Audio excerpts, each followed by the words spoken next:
Shalom saudara dikasihi Tuhan, haleluya. Kita bersyukur sudah memasuki hari kedua di bulan Februari ini 2025. Saya percaya saudara semua sudah beribadah di gereja masing-masing, dan biarlah kita terus melakukannya dengan giat dan dengan setia, karena kita tahu ibadah itu sangat berguna, bukan hanya untuk hidup ini saja, tapi juga untuk hidup yang akan datang.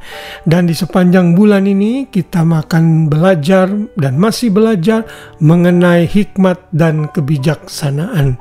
Ini adalah topik yang sangat penting karena ini akan mempengaruhi keberhasilan kita ke depan sebagai orang percaya, baik itu keberhasilan secara material dan yang terpenting adalah keberhasilan dalam hal kehidupan kerohanian kita di hadapan Tuhan.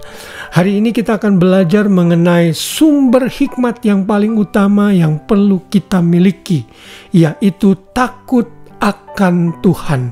Dan itulah yang akan kita pelajari malam ini. Takut akan Tuhan, sumber hikmat.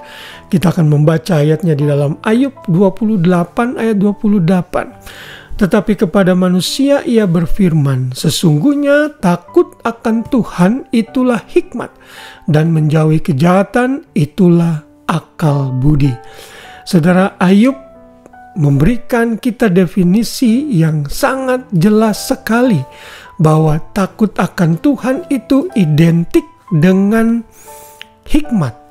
Jadi kalau saudara dan saya mau memiliki hikmat yang benar, kebijaksanaan yang tepat, kita harus takut akan Tuhan. Takut akan Tuhan artinya membenci kejahatan. Dan itulah sumber akal budi yang paling utama yang kita harus miliki.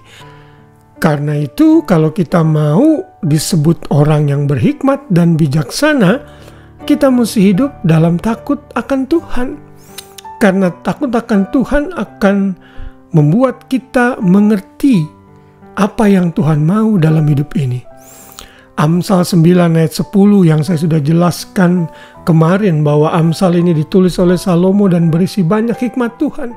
Di sana dikatakan permulaan hikmat adalah takut akan Tuhan, dan mengenal Yang Maha Kudus adalah pengertian. Saya sudah mengatakan bahwa pengetahuan atau pengertian dengan hikmat itu saling berhubungan erat. Saudara tidak akan pernah bisa memiliki pengetahuan dan pengertian yang benar kalau kita tidak belajar takut akan Tuhan. Dan takut akan Tuhan adalah mengerti karakter Tuhan, mengerti keberadaan Tuhan yang harus kita hormati dan jaga, di mana kita harus hidup untuk kemuliaannya.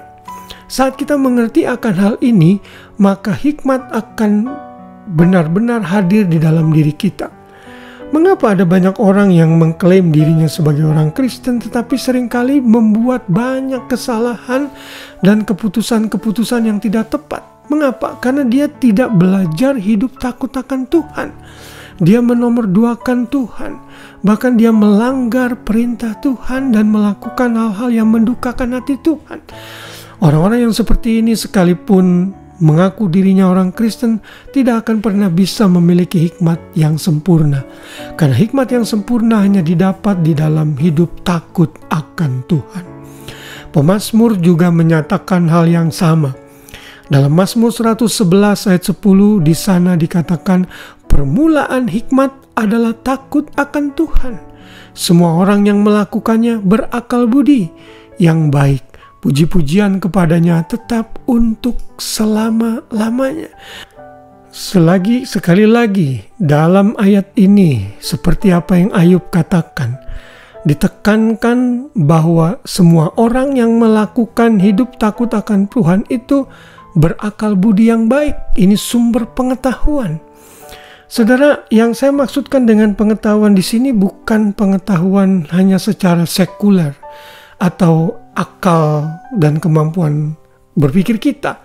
Tetapi yang dimaksudkan dengan pengetahuan di sini adalah pengetahuan mengenai seluruh kehidupan moral kita, termasuk di dalamnya pengetahuan dari proses berpikir. Semua itu didapat kalau kita hidup dalam takut akan Tuhan. Orang yang mungkin pendidikannya tidak tinggi, tapi hidupnya belajar untuk menghargai Tuhan dan takut akan Tuhan, mungkin bisa jadi lebih pandai dan berhikmat daripada orang-orang yang mengaku dirinya pandai dan memiliki pengetahuan yang hebat. Misalnya dalam hal keselamatan, dalam kitab Injil dikatakan Tuhan menyembunyikan itu untuk orang-orang yang pandai dan berhikmat, tapi memberikannya, menyikapkannya kepada orang-orang yang rendah hati dan lemah. Ini menunjukkan bahwa takut akan Tuhan itu sumber hikmat yang sejati. Mari dalam renungan malam ini kembali kita diingatkan kalau kita mau menjadi pribadi yang penuh dengan hikmat dan kebijaksanaan, sehingga seluruh perilaku kita, seluruh tindakan kita memuliakan Tuhan dan menjadi berkat, kita mesti memulainya dalam hidup takut akan Tuhan. Biarlah kita menjadi pribadi yang berhikmat, dan semua itu dimulai saat kita mengambil komitmen untuk menghargai Tuhan dan hidup takut akan Dia. Selamat malam, selamat beristirahat, biar kasih Tuhan menaungi kita semua. Shalom.